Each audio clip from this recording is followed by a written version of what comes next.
अगर छोटा सा दुर्बल देश है नेपाल, वहाँ 26 जनवरी को तिरंगा लहराने जाए, नेपाल वाला लहराने देगा? बोलिए हाफी जी, बोलिए सतमल हाफी जी, बोलिए लहराने देगा? नहीं नो, काहे? इसलिए कि झंडा की जहाँ हुकूमत है ना, वहाँ जाकर के लहराओ। अगर नेपाल का झंडा 26 जनवरी को जहाँ नेपाल वाला लहराए, हम लहराने देंगे? बोलिए लहराने देंगे? सतमल नहीं। क्या? इसलिए कि जहाँ जिसकी हुकूमत है वहाँ उसका झंडा लहराया जाएगा। अब तो बात समझ में आ गई है सतमल पूर्व वालों, हिंदुस्तान का झंडा नेपाल में लहराया नहीं जाता, नेपाल का झंडा चीन में फहराया नहीं जाता, चीन का झंडा उर्दन में लहराने वाला नहीं है, उर्दन का झंडा लीबिया में फहराने वाला नहीं है, अरब अमीरात का झंडा सऊदिया में लहराने वाला नहीं है, सऊदिया का झंडा मिस्र में फहराने वाला नहीं है, एशिया का झंडा यूरोप में लहराने वाला नहीं है, यूरोप का झंडा एशिया में लहराने वाला नहीं है।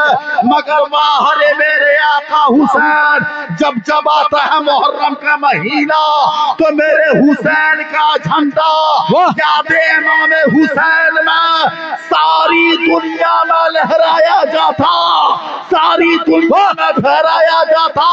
इससे तो पता ये चला कि दुनिया में मुल्क चाहे जिसका हो, कब्जा मेरे हुसैन का है। नारे तकबीर, नारे रिसालत, नारे हैदरी, यादे हुसैन, मजहब इस्लाम, परचम इस्लाम। दुनिया में मुल्क चाहे जिसका हो, कब्जा मेरे हुसैन का है। और हुसैनियों को दबा नहीं सकते हो, हुसैनियों को मिटा नहीं सकते हो, याद हुसैन को खत्म नहीं कर सकते हो, याद हुसैन को हमारे दिल से निकाल नहीं सकते हो। याद रहे, 2-4-10 मस्जिदों को गिरा देने से हमारा इस्लाम मिटने वाला नहीं है, 2-4 हजार कुरान को चौराहे पे जला देने से इस्लाम खत्म होने वाला नहीं है, 2-4 हजार मौलवी को गोली मार देने से इस्लाम मिटने वाला नहीं है, खानकाहों पर बुलडोजर चला देने से इस्लाम मिटने वाला नहीं है, मदरसा को ढा देने से इस्लाम मिटने वाला नहीं है। अरे इस्लाम तो एक आदमी लेकर के मक्का में आया था, जब उस एक आदमी का विरोध हुआ तो एक दिन में 3 आदमी मुसलमान हो गया, और जब 3 आदमी का विरोध होने लगा तो 3 दिन में 40 आदमी मुसलमान हो गया, और जब 40 आदमी का विरोध होने लगा तो कुछ ही महीने में आधा मक्का मुसलमान हो गया,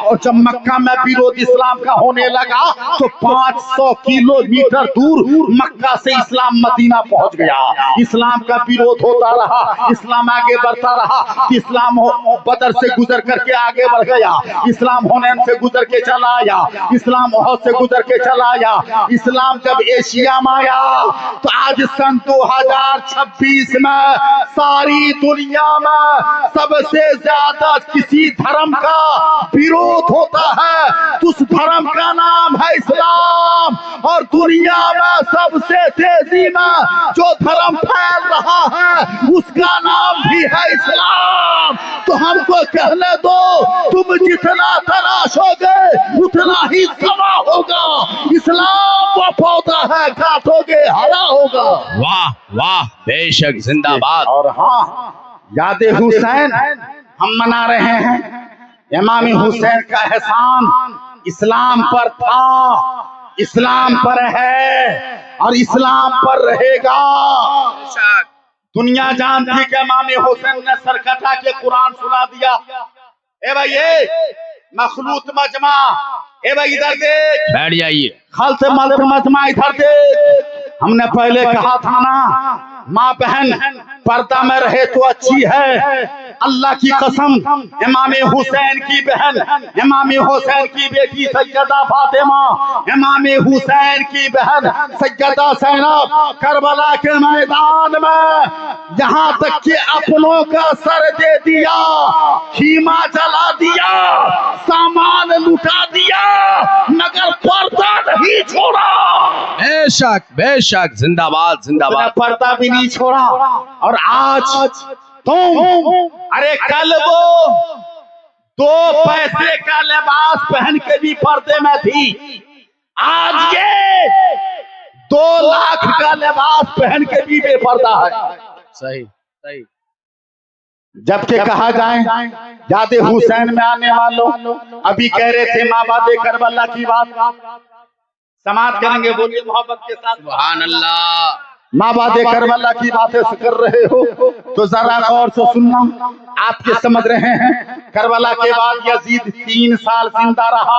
1 साल तो उसने ये काम किया कि इमाम हुसैन अली मकाम रज़ी अल्लाह तआला अन्हु को मैदान करबला उनके घराने के साथ शहीद कर दिया। दूसरे साल उसने ये काम किया कि उस जालिम ने मक्का मदीना पे चढ़ाई कर दिया। और तीसरे साल उसने ये किया कि बेशुमार अनगिनत लोगों ने जो गिनती किया है तो 1000 सहाबियों को तहे तेग कर दिया। हजरत सईद इब्न खुदरी की दाढ़ी के बाल उखाड़ लिए गए, मदीना पे चढ़ाई किया। किसने? यजीद पलीद ने। और 3 साल के बाद वो मर गया।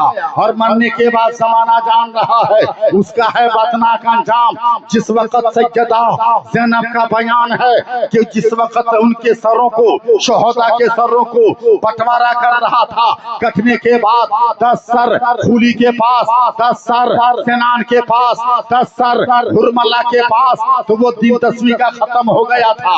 11वीं की रात आ गई थी। उसी रात को ज़माना शामे गरीबा कहता है हजरत सैयदा ज़ैनब का बयान, उस चांदनी रात में हमने देखा, मेरे घर वालों ने देखा, एक बहुत बड़ा लश्करे जर्रार खटर पटर किए इधर को ही चला रहा है। उम्मे रोबाब ने कहा बहन उम्मे लैला, इतना बड़ा लश्करे खूंखार, इतना बड़ा लश्करे जर्रार रात के सन्नाटे में इधर क्या करने के लिए चला रहा है? उम्मे लैला ने कहा यजीदी कुंडी आ रहे हैं, यजीदी कुंडी आ रहे हैं, इसके इरादे नेक नहीं लग रहे हैं, इसकी नियत साफ नहीं लग रही है। तो सैयदा ज़ैनब ने कहा तुम कहना क्या चाहती हो? कहा कहीं ऐसा ना हो कि रात के सन्नाटे में ये जालिम अली की बहू बेटी पर, रसूलुल्लाह की बहू बेटियों के इज्जत पे हाथ डालने के इरादे से आ रहा हो।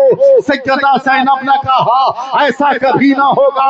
मैदान करबला में निकली थी और आह लगा के कहा था ए रब्बे काबा, क्या इतना बुरा दिन आ गया कि मैदान करबला में अली की बहू बेटी की आबरू लुट जाए।